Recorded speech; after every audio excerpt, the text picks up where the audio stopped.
7 अगस्त 1990 मंडल commission की एक सिफारिश लागू करने के लिए तत्कालीन प्रधानमंत्री विश्वनाथ प्रताप सिंह ने घोषणा कर दी। डॉक्टर भीमराव अंबेडकर के इस न्याय वर्ष में एक फैसला हाल में सरकार ने लिया कि पिछड़े वर्ग को हम सरकारी नौकरियों में और पब्लिक सेक्टर में स्थान दें। सत्ता के इस ढांचे में देश की चलाने और संवारने में, उसके फैसला करने में हम हिस्सेदारी देने चाहते हैं और मजबूती से देना चाहते हैं।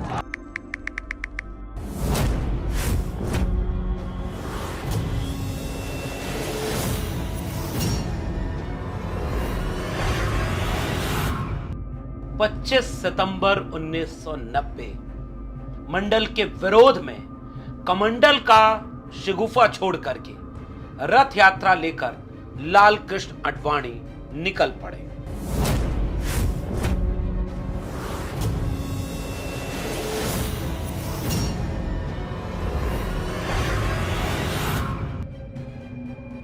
इन 2 तारीखों के बीच आजाद भारत का सबसे बड़ा राजनीतिक अध्याय लिखा जा रहा था। मंडल और कमंडल के दौर के रूप में, मंडल और मंदिर के दौर के रूप में। मंडल आंदोलन ने इस आजाद भारत को बदल कर रख दिया। लेकिन मौजूदा प्रधानमंत्री नरेंद्र मोदी हरियाणा के विधानसभा चुनाव में प्रचार करते हुए अब मंडल कमीशन लागू करने का भी श्रेय ले रहे हैं।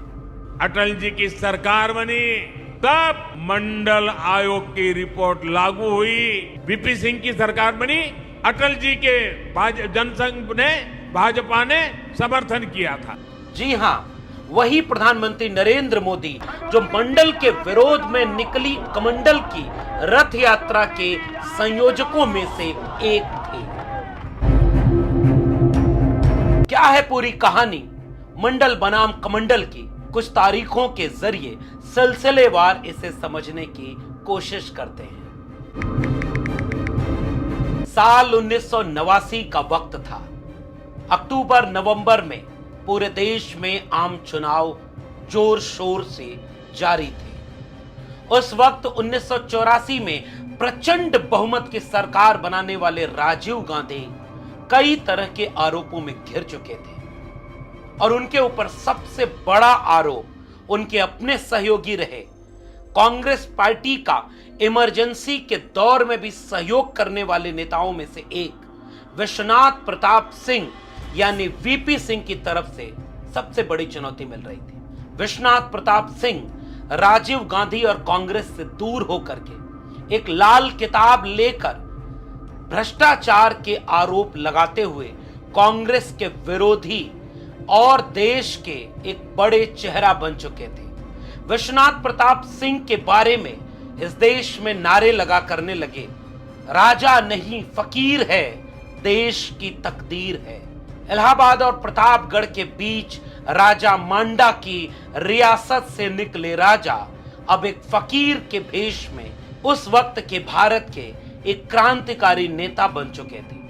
विश्वनाथ प्रताप सिंह के भ्रष्टाचार के आरोपों से कांग्रेस बुरी तरह मुसीबत में फंस चुकी थी और चुनाव का परिणाम भी कुछ ऐसा आता है कि चुनाव में कांग्रेस बुरी तरह हार जाती है। फिर तारीख आती है 2 दिसंबर 1989। संयुक्त मोर्चा की सरकार बनती है और कई तरह के उतार चढ़ाव के बाद प्रधानमंत्री पद की शपथ लेते हैं वही राजा नहीं फकीर, देश के तकदीर विश्वनाथ प्रताप सिंह यानी वीपी सिंह। 140 सांसदों वाली इस अल्पमत की सरकार के सामने बड़ी बड़ी चुनौतियां और मुश्किलें थी। ये वो सरकार थी कांग्रेस के विरोध में एक होकर के सबने इसका समर्थन किया था। धुर दक्षिणपंथी भारतीय जनता पार्टी से लेकर के वामपंथी कम्युनिस्ट पार्टियों का समर्थन विश्वनाथ प्रताप सिंह की सरकार को मिला हुआ था। विश्वनाथ प्रताप सिंह कई अहम काम करने के लिए चर्चित हो रहे थे। समाजवादी पृष्ठभूमि के मिजाज से काम करने लगे और उसी कामों में से एक था मंडल कमीशन की एक सिफारिश का लागू किया जाना। किस्से और कहानियां इस रूप में मौजूद मिलेंगी कि अपनी सरकार बचाने के लिए कि जब चौधरी देवीलाल को उन्होंने किनारे किया और बनाई गई समिति की अध्यक्षता खुद देवीलाल कर रहे थे, मगर देवीलाल इस मंडल कमीशन के सिफारिश के पक्ष में नहीं थे। और दूसरी तरफ हरियाणा से लेकर दिल्ली के राजनीतिक झगड़ों में कुछ पेच फंस रहा था। देवीलाल एक बड़ी रैली बुलाकर वीपी सिंह की सरकार गिराने की तैयारी कर रहे थे। अपनी सरकार बचाने के लिए वीपी सिंह ने पिछड़ी राजनीति को हवा दे दी और मंडल कमीशन की सिफारिश लागू कर दी। मगर कहानी ये नहीं है। असली कहानी ये है कि 1989 के आम चुनाव में समाजवादी खेमे और बहुजन खेमे की तरफ से मंडल कमीशन की सिफारिशों को लागू किया जाना उनके घोषणा पत्र में शामिल था। यानी सरकार गिराने और बचाने की बजाय विश्वनाथ प्रताप सिंह ने मंडल कमीशन की रिपोर्ट को लागू करना एक राजनीतिक कदम के रूप में उठाया।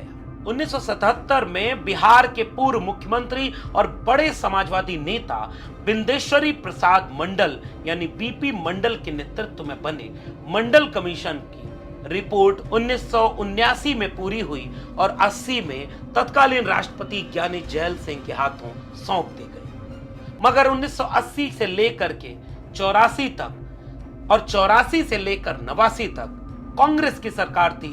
पहले इंदिरा गांधी और बाद में राजीव गांधी, उन दोनों ने मंडल कमीशन की सिफारिश को लागू नहीं किया। ये ऐतिहासिक सच है। उस जमाने में दक्षिण भारत के एक कद्दावर नेता करुणानिधि, जो अपनी पार्टी डीएमके के बड़े नेता थे, वो लगातार इस देश में मंडल कमीशन को लागू करने के लिए आंदोलन कर रहे थे। 1983 से 84 के वक्त में वो इंदिरा गांधी के आवास के सामने अनिश्चितकालीन धरना देना हो या जंतर मंतर पर रैली करनी हो, इस देश के तमाम समाजवादी नेता मंडल कमीशन को लागू करने के लिए आंदोलनरत थे। इस देश में बहुजन समाज पार्टी के बड़े कद्दावर नेता मनोहर कांशीराम देश में घूम घूम कर मंडल आंदोलन के समर्थन में रैली कर रहे थे और 1985, 86, 87, 88, 89 तक पूरे देश में लगातार 10 साल तक मंडल आंदोलन को खड़ा करने में इस देश के अंबेडकरवादी समाजवादी लोगों की नेताओं की बड़ी भूमिका है। यूं ही नहीं मंडल लागू हो गया था। उस पूरे 10 साल में अनवरत आंदोलन हुए, सैकड़ों रैलियां। एक तरफ माननीय कांशीराम बहुजन समाज पार्टी की रैली कर रहे हैं कि मंडल कमीशन लागू करो वरना कुर्सी खाली करो, तो दूसरी तरफ करुणानिधि अपनी पार्टी डीएमके की तरफ से दिल्ली में अनशन पर बैठ रहे हैं। एक तरफ समाजवादी नेता और अंबेडकरवादी नेता मंडल लागू करने की पृष्ठभूमि बना रहे हैं। और 7 अगस्त 1990 की तारीख जब विश्वनाथ प्रताप सिंह ने इस बात की घोषणा कर दी कि अब हम मंडल की एक सिफारिश लागू करते हैं कि 27% आरक्षण सरकारी नौकरियों में और सरकारी शिक्षा में ओबीसी को मिलेगा, कि पिछड़े वर्ग को हम सरकारी नौकरियों में और पब्लिक सेक्टर में स्थान दें। देश में भूचाल आ गया। राजा नहीं फकीर है देश की तकदीर है, नारा बदल गया। राजा नहीं रंक है देश का कलंक है। ये भारत देश है। विश्वनाथ प्रताप सिंह मसीहा से विलन करार दिए गए। अखबारों में उनके खिलाफ लेख लिखे जाने लगे, सड़कों पर आंदोलन होने लगे और मंडल के विरोध में पूरे देश में आग लगाने की कोशिश की गई। जाने कितने लोगों ने आत्महत्या की कोशिश की और अखबार ये लिखने लगे पूरा देश सड़कों पर उतर गया है मंडल के विरोध में। विश्वनाथ प्रताप सिंह बाद के दिनों में एक इंटरव्यू में ये बात कहते हैं कि हमारे पास ओबीसी के लड़के आने लगे। उन्होंने कहा कि अखबार लिख रहे हैं कि पूरा देश सड़कों पर उतर गया है, क्या हम इस देश के युवा नहीं हैं? हम तो स्वागत कर रहे हैं। यानी अखबार भी आग लगाने में आगे आगे थे। अरुण शौरी तो कोई अरुण नेहरू, जरा पड़ताल होनी चाहिए वो कौन लोग थे। भारतीय जनता पार्टी इस आरक्षण के फैसले के बाद सख्ते में आ गई। इस देश की आधी से ज्यादा आबादी को मिलने वाले हक को अगर विरोध करती तो उसका वोट परसेंटेज खत्म होने की संभावना थी, क्योंकि केवल सवर्णों के वोट से कोई दिल्ली की तख्तोताज पर नहीं काबिज हो सकता था और पिछड़ा विरोधी घोषित होकर के वो लंबे समय तक राजनीति नहीं कर सकते। लेकिन समर्थन करके वो अपनी दक्षिणपंथी आरएसएस की राजनीति को आगे कैसे करते। तारीख को गौर करिए, 7 अगस्त 1990 मंडल की एक सिफारिश लागू करने की घोषणा विश्वनाथ प्रताप सिंह करते हैं। 9 अगस्त 1990 उसका पत्र जारी होता है। 13 अगस्त 1990 अधिसूचना जारी होती है और 15 अगस्त 1990 को लाल किले की प्राचीर से विश्वनाथ प्रताप सिंह इस बात को पुख्ता तरीके से दर्ज करते हैं कि मंडल लागू करना इस देश के लिए कितना जरूरी था, वरना इस देश की आधी से ज्यादा आबादी में एक आक्रोश पनप रहा था क्योंकि उनको देश चलाने में हिस्सा नहीं मिल रहा था। 90% आबादी 10% तक सीमित थी और 10% आबादी 90% जगहों पर काबिज थी। विश्वनाथ प्रताप सिंह का ऐतिहासिक भाषण लाल किले की प्राचीर से होता है कि मैंने राजनीति के व्याकरण को बदल दिया है। अब एक ऐसे बच्चे का जन्म हो गया है जैसे वापस मां के पेट में नहीं डाला जा सकता। ऐसे में 15 अगस्त 1990 का यह भाषण और दूसरी तरफ आरएसएस के नेतृत्व में जो मंदिर आंदोलन चल रहा था, भारतीय जनता पार्टी ने पालमपुर अधिवेशन बुलाया और पालमपुर अधिवेशन में भारतीय जनता पार्टी पहली बार कहती है कि अब मंदिर की लड़ाई हम लड़ेंगे, क्योंकि उसके पहले कई बार भारतीय जनता पार्टी मंदिर यानी राम मंदिर आंदोलन से अपनी दूरी बना चुकी होती है। अब मंडल के विरोध में कमंडल की राजनीति को आगे करने के लिए भारतीय जनता पार्टी सामने आ जाती है। वो अगर समर्थन तुरंत वापस ले लेती तो भी यह जाहिर हो जाता कि वो मंडल का विरोध कर रही है।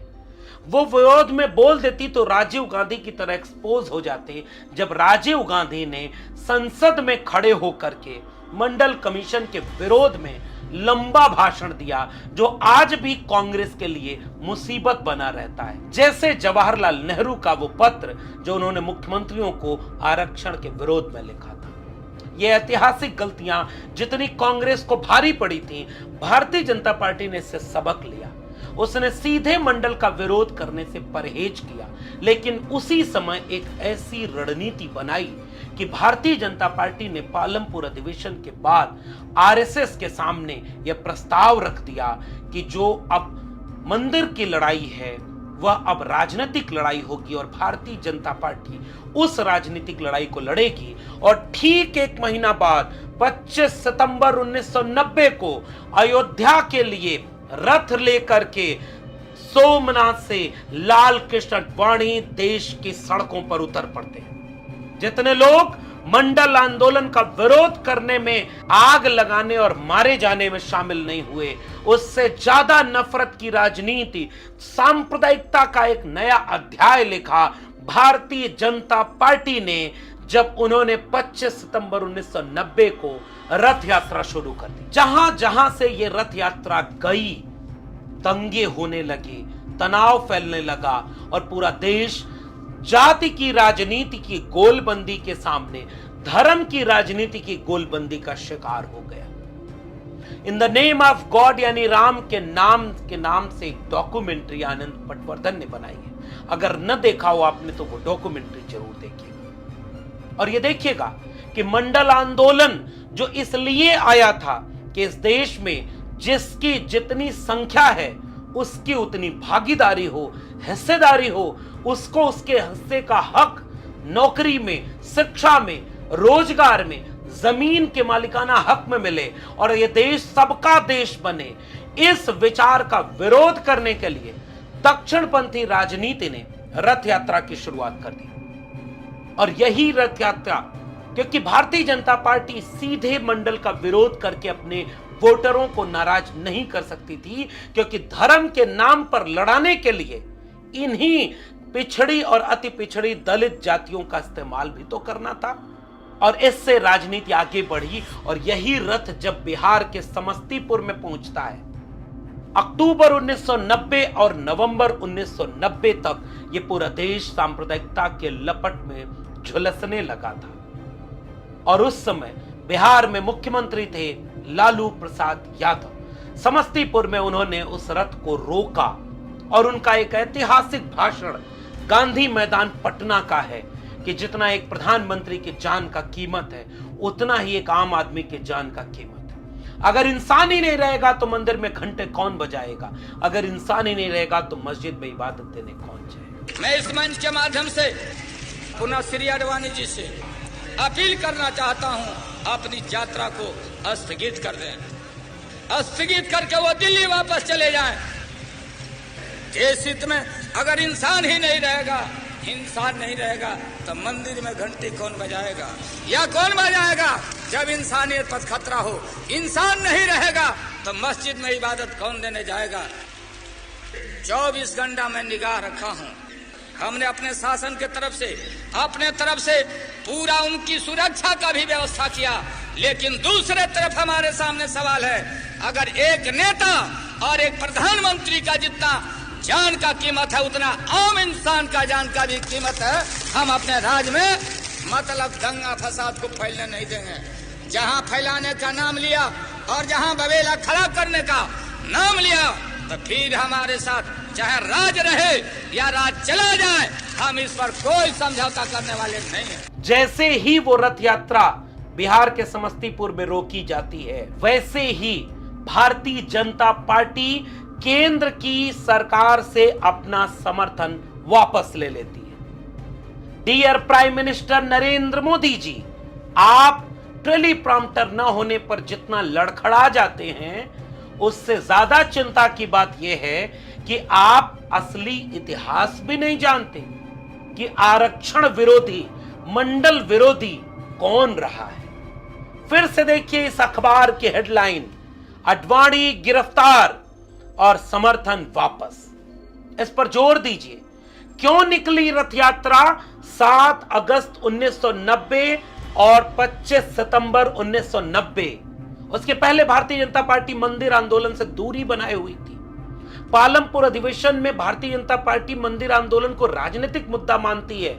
रथ लेकर 25 सितंबर 1990 को लाल कृष्ण आडवाणी क्यों उतर जाते हैं? और उस रथ पर dear prime minister Narendra Modi ji, आप क्या कर रहे थे?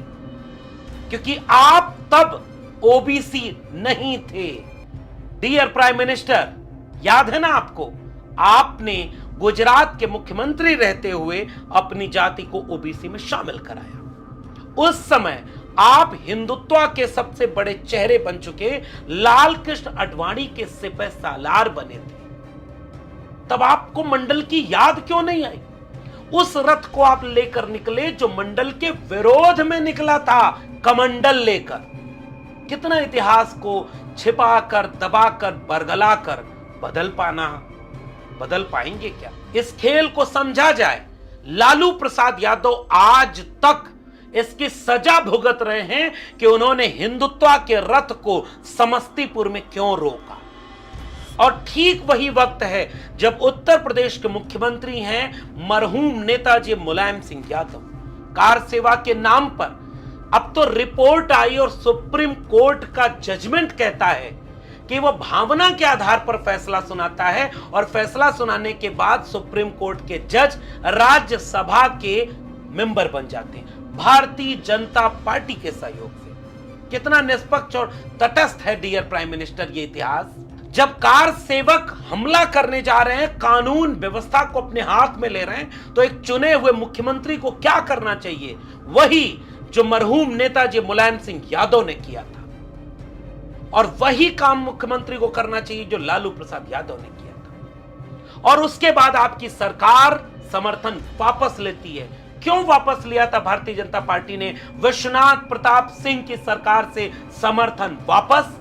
डियर प्राइम मिनिस्टर, इसका क्या जवाब है आपके पास? और उसके बाद आपने जिसको समर्थन दिया, उन्होंने कैसे मंडल को रोका, और फिर मंडल के विरोध में जो कमंडल का रथ था वो क्यों रुका रहा? और उसके बाद एक मंडल रथ निकला था बिहार से, जिसकी अगुवाई मरहूम शरद यादव कर रहे थे, और दिल्ली के जंतर मंतर पर बैठने वाले, आंदोलन करने वाले एक नेता का नाम है मरहूम रामविलास पासवान। मंडल आंदोलन ने कैसे इस देश को इतना खूबसूरत बनाया जनाब। एक तरफ करुणानिधि, शरद यादव, लालू प्रसाद यादव, मुलायम सिंह यादव लड़ रहे थे, तो दूसरी तरफ कांशीराम रामविलास पासवान इसके समर्थन में सड़क पर लड़ रहे थे। इनके घरों पर पत्थर मारे गए, इनको गालियां दी गई। विश्वनाथ प्रताप सिंह को गाली देने वाले कौन लोग थे? वही जो आरक्षण विरोधी थे। सरकार गिराने वाले कौन लोग थे? वही जो आरक्षण विरोधी थे, जो मंडल विरोधी थे। डियर प्राइम मिनिस्टर, आपको चुनाव जीतना है, ये अच्छी बात है, लेकिन एक बार सोच कर देखिए, 21 जून 1991 को कांग्रेस के पीवी नरसिम्हा राव ने सरकार अल्पमत बनाई। उसके पहले चंद्रशेखर ने सरकार बनाई, उनकी सरकार भी गिरा दी गई। अगस्त 1991 से जनता परिवार के आंदोलनकारी नेताओं शरद यादव, रामविलास पासवान, लालू प्रसाद यादव, मुलायम सिंह यादव, करुणानिधि, नीतीश कुमार, ऐसे जाने कितने नेताओं ने फिर से मंडल लागू करने के आंदोलन छेड़ दिया। 30 अक्टूबर 1991 को सुप्रीम कोर्ट ने मंडल आयोग की सिफारिशों के खिलाफ दायर याचिका की सुनवाई के लिए 9 न्यायाधीशों की पीठ बनाई और इस बीच उत्तर प्रदेश, मध्य प्रदेश, उड़ीसा, दिल्ली, उनमें आंदोलन मंडल का चलता रहा। फिर तारीख आती है 19 नवंबर 1991। सुप्रीम कोर्ट ने इंदिरा साहनी मामले में मंडल कमीशन की सिफारिशों को लागू करने की सहमति दर्ज कर दी और उसके बाद इस देश में मंडल कमीशन लागू हुआ। कोर्ट जाने वाले लोग कौन थे मंडल कमीशन के खिलाफ? डियर प्राइम मिनिस्टर, क्या आप बता सकते हैं? अगर आपके टेलीप्रॉम्प्टर वाले भाषण में यह दर्ज हो कि मंडल के विरोध में कोर्ट जाने वाले लोगों का नाम क्या था, और उसी समय क्रीमी लेयर आ गया। और बताइए डियर प्राइम मिनिस्टर, आप गुजरात के मुख्यमंत्री तक रहे, कभी इस देश को क्यों नहीं बताया कि आप ओबीसी हैं? और आज आप कांग्रेस का काला चिट्ठा खोल रहे हैं, और इस काले चिट्ठे का हिसाब कौन देगा? आप इस देश के 10 साल से ज्यादा प्रधानमंत्री रहे, आपने महान काम किए, आप अमर होने के लिए प्रधानमंत्री रहे, मगर आज तक एक बार भी मंडल कमीशन की सिफारिशों का जिक्र आपके जुबान से क्यों नहीं हुआ? Dear prime minister, nation want to know. इस देश के ओबीसी जानना चाहते हैं कि जाति जनगणना जैसा मुद्दा आज इस देश का सबसे बड़ा मुद्दा है, और आज आप और आपके लोग इसका विरोध क्यों कर रहे हैं, या इस पर खामोशी, साजिशन खामोशी क्यों अख्तियार किए हुए? मंडल कमीशन की 38 सिफारिशें बची हैं। प्रधानमंत्री जी, आपको महान बनने का शौक है तो जाति जनगणना कराकर मंडल कमीशन की सारी सिफारिशों को लागू करा दीजिए। अब आप महान बनने के रास्ते पर चल सकते हैं, नॉन बायोलॉजिकल हो सकते हैं, अवतारी हो सकते हैं, मगर अफसोस कि पिछले 10 साल में सबसे ज्यादा ओबीसी के साथ अन्याय हुआ है तो आपकी सरकार में। National commission of backward class आपने बनाया, संवैधानिक दर्जा दिया, जिसने 69,000 शिक्षक भर्ती के लिए चिट्ठी पर चिट्ठी लिख दी, लेकिन कुछ नहीं किया आपकी सरकार ने। और उत्तर प्रदेश में कोर्ट ने रद्द किया, फिर आपके लोग सुप्रीम कोर्ट चले गए। बिहार सरकार ने जाति जनगणना कराई, उसके खिलाफ कौन लोग हैं, और कौन वहां के हाई कोर्ट और सुप्रीम कोर्ट में अपना वकील भेजता है? डियर प्राइम मिनिस्टर, मंडल का आंदोलन इस देश का सबसे खूबसूरत आंदोलन है, और मंडल के विरोध में कमंडल लेकर निकलने वाला आंदोलन क्या है, ये देश की जनता बखूबी जानती है। शुक्रिया।